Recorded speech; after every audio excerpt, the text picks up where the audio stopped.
Hey guys, welcome back to my channel Tutoring India. We were discussing a very important topic of CSIR NET, that is ABC model of flower development. पिछली video में हमने पढ़ा था कि ABC model क्या होता है, उसमें क्या क्या जीन्स इन्वॉल्व हैं और किस जीन के एक्सप्रेशन से कौन सा फ्लोरल आइडेंटिटी या ऑर्गन बनता है. Now in this video we will discuss कैसे उसको क्वेश्चंस में अप्लाई करना है, उस फ्लोरल डेवलपमेंट पे क्या क्वेश्चंस हो सकते हैं या किस तरह के क्वेश्चंस उस पे पूछे जाते हैं फ्लोरल डेवलपमेंट पे, और कैसे उनके जीन्स को कहाँ कहाँ पे हमें याद रखने की ज़रूरत है.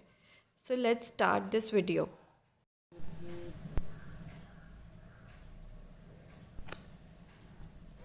So guys, let's start with this I have told you in the previous video that there are 4 whorls in the flower, 1 2 3 and 4, and 1 represents the sepals, 2 represents the petal, 3 the stamen, and 4 the carpel. So this is a wild type. Like wild type means this is normal, this is something which you have to remember, and with the help of this you have to solve the mutant type questions. जैसे कि इनमें से अगर कोई gene mutate हो रहा है तो किस जीन का एक्सप्रेशन होगा और किसका नहीं होगा, इस पे क्वेश्चंस आते हैं.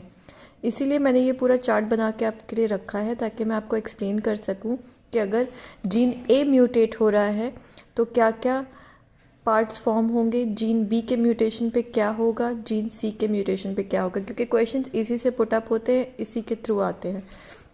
तो सबसे पहले हमें ये याद रखना है, इसको आप एक फॉर्मूला की तरह याद रखिए कि वर्ल 1 सेपल है, जीन ए उसके लिए रिस्पॉन्सिबल है, वर्ल 2 पेटल है, जीन ए और बी, सी 3 जो है स्टेमन है, जीन बी प्लस सी, और 4th कार्पल है जो कि जीन सी के एक्सप्रेशन से फॉर्म होता है.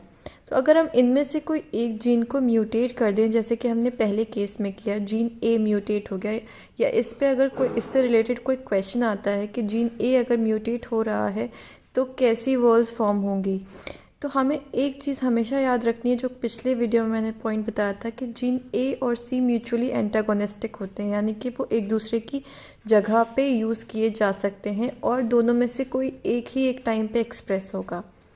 सो जीन ए को अगर हम म्यूटेट कर रहे हैं, यानी कि जीन ए की एक्सप्रेशन को हम प्रिवेंट कर रहे हैं, रोक रहे हैं, तो उसकी जगह ले लेगा जीन सी.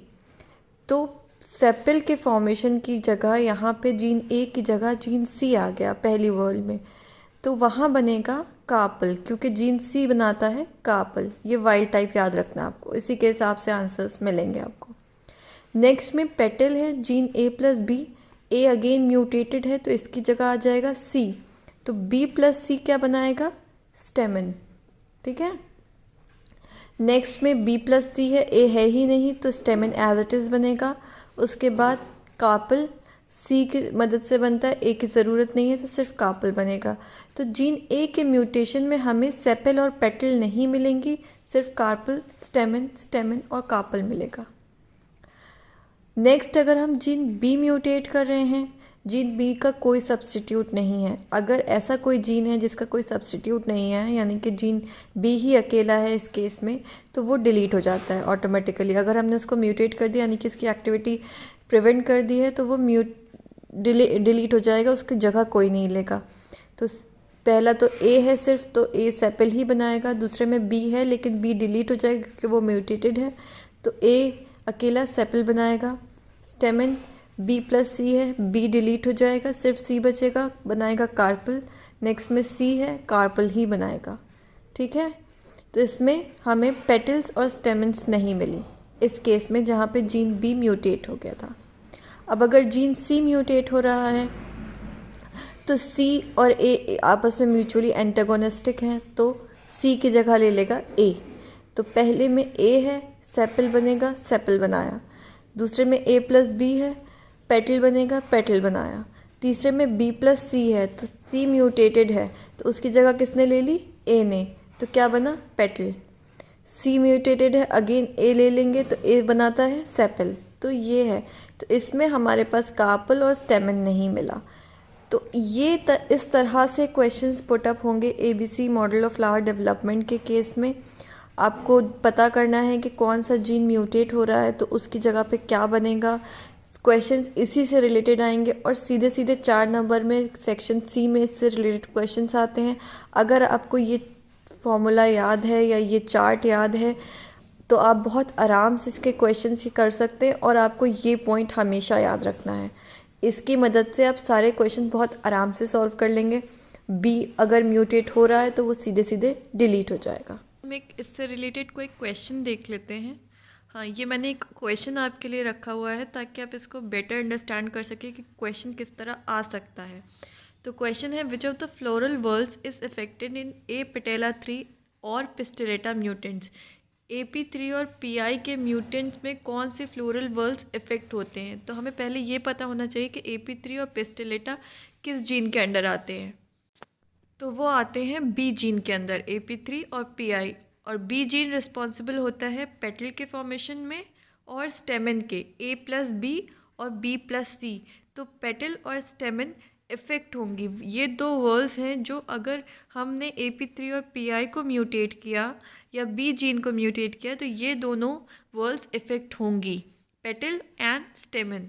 नेक्स्ट एक और क्वेश्चन है, which of the floral world is affected in agamous mutant. Agamous gene C gene के से रेगुलेट है। तो C जीन के म्यूटेंट्स यानी कि C जीन अगर म्यूटेटेड है तो कौन सी फ्लोरल वर्ल्स इफेक्ट होंगी। B+C में C आता है और C में सिर्फ स्टेमन और कार्पल के फॉर्मेशन में C आता है। तो स्टेमन और कार्पल हैं वो वर्ल्स जो कि इफ़ेक्ट होंगी। तो इसी तरह से इसी क्वेश्चन के पैटर्न पे ज़्यादातर क्वेश्चंस पूछे जाएंगे। इस टॉपिक में से आपको बस वो चार्ट याद रखना है जिसमें कौन सा जीन किस वर्ल्ड के फॉर्मेशन के लिए इम्पॉर्टेंट है वो दिया हुआ है। वो चार्ट आपको वाइल्ड टाइप चार्ट याद रहेगा तो आप म्यूटेंट वाला आराम से निकाल लेंगे।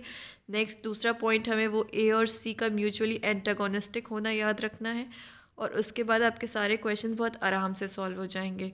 तो इस टॉपिक में इतना ही है। अगली वीडियो में फिर मिलते हैं। Till then take care, stay safe.